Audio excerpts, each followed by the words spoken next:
우리 보좌 앞에 모였네. 함께 주를 찬양하며 하나님의 사랑 그 아들 주셨네. 그의 피로 우린 구원받았네. 십자가에서 쏟으신 그 사랑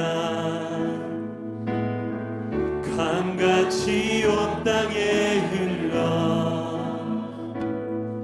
각 나라와 족속 백성 방언에서 구원받고 주 경배드리네. 구원하심이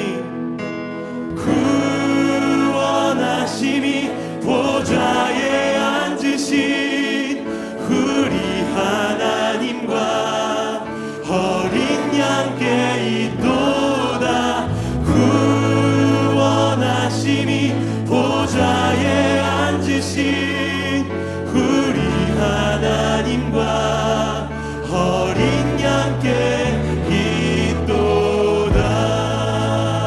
할렐루야. 주님과 함께 살고 이웃과 함께 사는 우리 모두가 되길 바랍니다. 사람은 살아가면서 많은 선택을 하며 살아갑니다. 여러분들은 어제 어떤 선택들을 하면서 사셨고 오늘 어떤 선택들을 하시게 될 것 같습니까? 아주 오래전에 TV 방송에서 유명한 광고 문구들이 있었습니다. 그 중에 인상에 남는 하나의 문구가 있었는데 그것은 이렇습니다. 순간의 선택이 10년을 좌우한다. 기억나시나요? 아마 처음 듣는 분도 계실 수도 있을 것 같습니다. 이 문구는 금성이라는 회사에서 가전기구를 팔 때 사용하던 문구였습니다. 10년을 좌우하니 지금 잘 선택하라는 뜻이겠죠. 자신들의 제품이 좋으니 그것을 사라는 뜻입니다. 가전기구를 선택할 때에도 선택이 중요한 것처럼 인생에 있어서 선택은 너무나 중요한 부분입니다. 그렇게 살아가다 보면 인생의 성패를 가를 만한 중요한 선택의 기로에 서게 되는 순간도 맞이하게 됩니다. 오늘 본문도 선택에 대한 이야기를 하고 있습니다. 좀 더 구체적으로 이야기하자면 하나님을 떠나기로 선택한 이스라엘 백성들이 어떤 방향으로 어떤 삶을 살게 되는지에 대한 내용을 다루고 있습니다. 오늘 함께 묵상할 하나님 말씀은 호세아 9장 1절부터 17절까지입니다. 말씀 듣고 묵상 나눔하겠습니다. 이스라엘아, 너는 이방 사람처럼 기뻐 뛰놀지 말라. 내가 음행하여 내 하나님을 떠나고 각 타작마당에서 음행의 값을 좋아하였느니라. 타작마당이나 술틀이 그들을 기르지 못할 것이며 새 포도주도 떨어질 것이요 그들은 여호와의 땅에 거주하지 못하며 에브라임은 애굽으로 다시 가고 아수르에서 더러운 것을 먹을 것이니라. 그들은 여호와께 포도주를 부어드리지 못하며 여호와께서 기뻐하시는 바도 되지 못할 것이라. 그들의 재물은 애곡하는 자의 떡과 같아서 그것을 먹는 자는 더러워지나니 그들의 떡은 자기의 먹기에만 소용될 뿐이라 여호와의 집에 드릴 것이 아님이니라. 너희는 명절날과 여호와의 절기의 날에 무엇을 하겠느냐?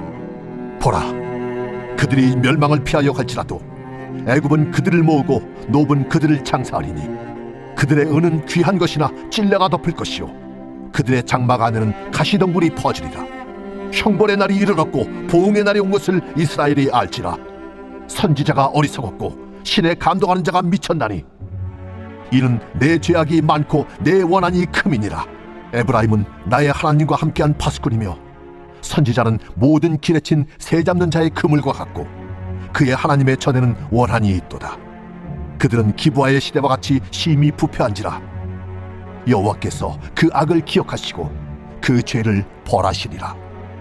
옛적에 내가 이스라엘을 만나기를 광야에서 포도를 만남같이 하였으며 너희 조상들을 보기를 무화과 나무에서 처음 맺힌 첫 열매를 봄같이 하였거늘 그들이 바알 부올에 가서 부끄러운 우상에게 몸을 들이므로 저희가 사랑하는 우상같이 가증하였었도다. 에브라임의 영광이 새같이 날아가리니 해산하는 것이나 아이 베는 것이나 임신하는 것이 없으리라. 혹 그들이 자식을 기를지라도 내가 그 자식을 없애하여 한 사람도 남기지 아니할 것이라. 내가 그들을 떠나는 때에는 그들에게 화가 미치리로다. 내가 보건대 에브라임은 아름다운 곳에 심긴 두로와 같으나 그 자식들을 살인한 자에게로 끌어내리로다. 여호와여, 그들에게 주소서. 무엇을 주시려 하나이까? 아이 베지 못하는 태와 젖없는 유방을 주시옵소서. 그들의 모든 악이 길갈에 있으므로 내가 거기서 그들을 미워하였노라. 그들의 행위가 악함으로 내 집에서 그들을 쫓아내고 다시는 사랑하지 아니하리라. 그들의 지도자들은 다 반역한 자니라. 에브라임은 매를 맞아 그 뿌리가 말라 열매를 맺지 못하나니 비록 아이를 낳을지라도 내가 그 사랑하는 태의 열매를 죽이리라. 그들이 듣지 아니하므로 내 하나님이 그들을 버리시리니 그들이 여러 나라 가운데 떠도는 자가 되리라. 호세아 9장은 하나님을 떠나기로 선택한 이스라엘 백성들의 삶, 그러한 삶이 얼마나 혼란스럽고 비참한지에 대한 내용을 다루고 있습니다.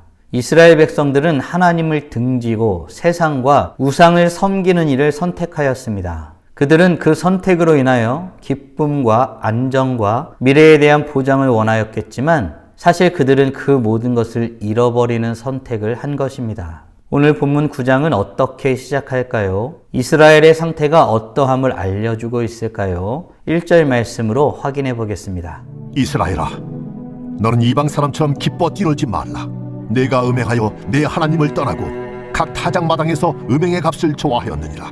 아멘. 이스라엘 백성들로 하여금 기뻐 뛰어놀지 말라고 말합니다. 왜 기뻐 뛰어놀지 말아야 합니까? 이유는 무엇입니까? 바로 이스라엘 백성들이 음행을 하였기 때문입니다. 하나님을 떠났기 때문이지요.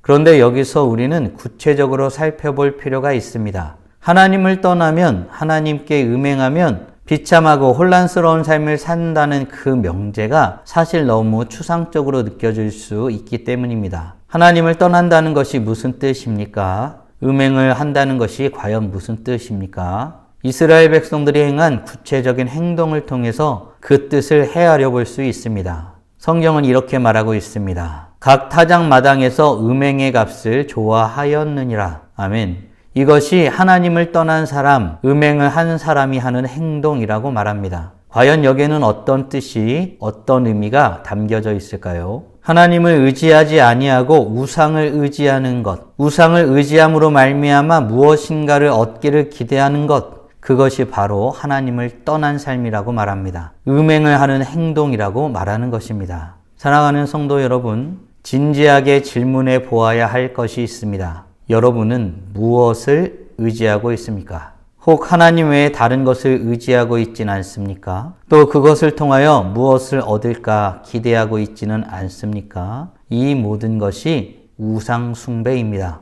음행하는 것입니다. 하나님을 떠나는 것입니다. 이렇게 하나님을 떠난 사람들은 진정한 기쁨을 누릴 수 없는 법입니다. 왜요? 우상은 아무것도 할 수 없는 존재이기 때문입니다. 그러하니 당연히 결핍과 부족함으로 가득한 삶을 살아가게 될 것입니다. 4절 말씀엔 이렇게 말하고 있습니다. 그들은 여호와께 드릴 포도주도 없고 그 제물로 그를 기쁘시게 하지 못할 것이라.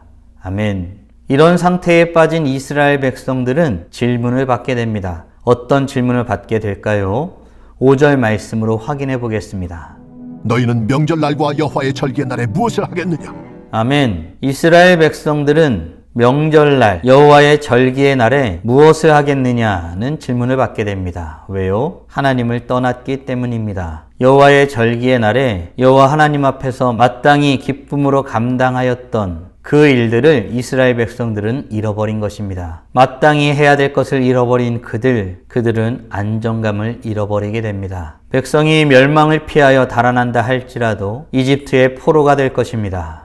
그들의 금은 보화 위에 잡초가 자랄 것입니다. 그들의 집에 가시나무가 자랄 것입니다.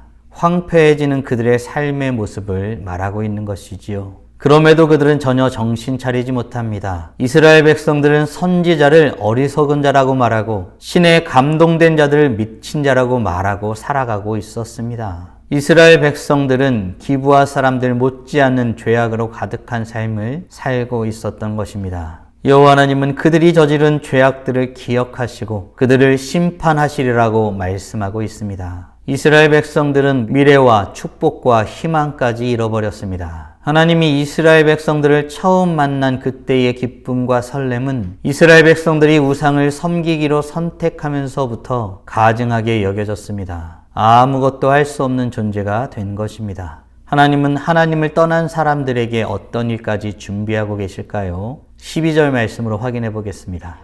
혹 그들이 자식을 기를지라도 내가 그 자식을 없애하여 한 사람도 남기지 아니할 것이라. 내가 그들을 떠나는 때에는 그들에게 화가 미치리로다.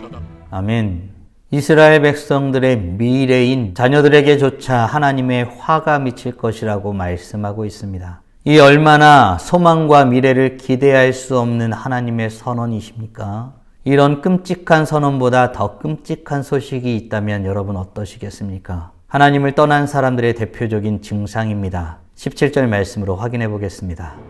그들이 듣지 아니하므로 내 하나님이 그들을 버리시리니 그들이 여러 나라 가운데 떠도는 자가 되리라.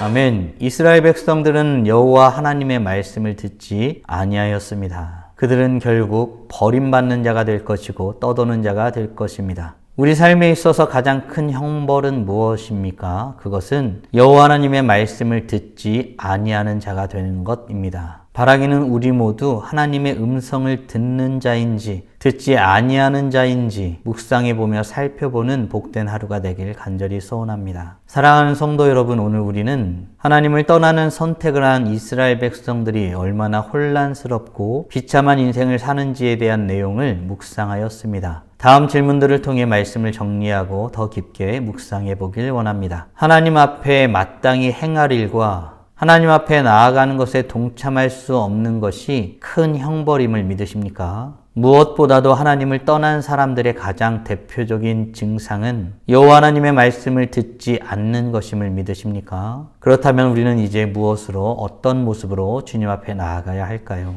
바라기는 오늘도 우리를 다스리시길 원하시는 하나님을 믿고 그 하나님 앞에 겸손함으로 나아가 주의 음성 듣기를, 주의 말씀 듣기를 힘쓰므로 찬란하게 빛나는 하나님의 자녀들 되시길 주님의 이름으로 축원합니다. 다 함께 기도하겠습니다. 살아계신 하나님 감사합니다. 오늘도 복된 날을 허락하여 주시고 우리로 하여금 거룩한 나라를 꿈꾸며 살아가게 하심에 감사드립니다. 오늘은 하나님을 떠난 사람들이 어떤 삶을 살아가게 되는지 묵상하게 되었습니다.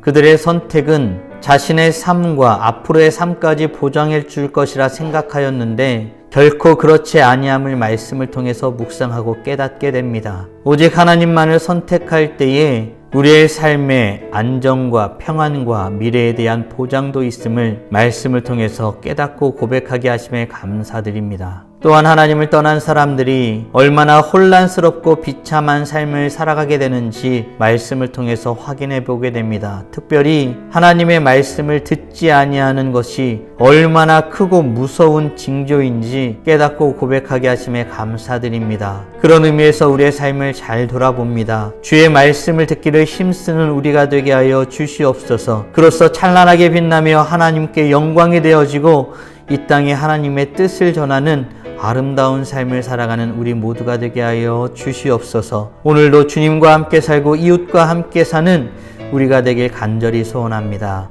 이 모든 말씀 우리 주 예수 그리스도의 이름으로 기도드리옵나이다. 아멘.